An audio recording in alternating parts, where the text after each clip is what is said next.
আমাদের হাইড্রোলিক মালের হাতল দেখতে পাচ্ছেন, সামনে গোল্ডেন বরফি মতো ডিজাইন গোল্ডেনের লাগানো হয়েছে এবং ডায়মন্ড দেওয়া হয়েছে, বরফি দেওয়া হয়েছে। এবং এই দেখেন হাইড্রোলিক ফিট করে মাল দেখলেন, এই মালে লাগানো হবে মাথাতে। এবং মালটা কত সুন্দর লাগছে, বালিশ দেওয়া আছে 3টে। আপনাদেরকে পুরো ভিডিওটা পরে দেখাবো। এখন এই জিনিসগুলো দেখলেন, এখানে হাইড্রোলিক দেখাচ্ছে। হাইড্রোলিকগুলো একটু দেখে দাও তো কীভাবে বসবে। হাইড্রোলিকগুলো দেখেন, হাইড্রোলিকগুলো এইভাবে বসবে, এইভাবে বসবে এবং স্ক্রু মারতে হবে। এগুলো উঠিয়ে রাখা হবে, একটু উঠিয়ে হাইড্রোলিকটা উঠাও ধরে।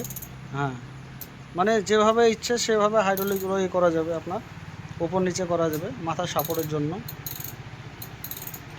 এর মালটা দেখতে পাচ্ছেন এবং একটা হাতল ফিট করার পরে আপনার দেখানো হবে পুরো মালটা। এরকম ভিডিও পাওয়ার জন্য ফলো করেন।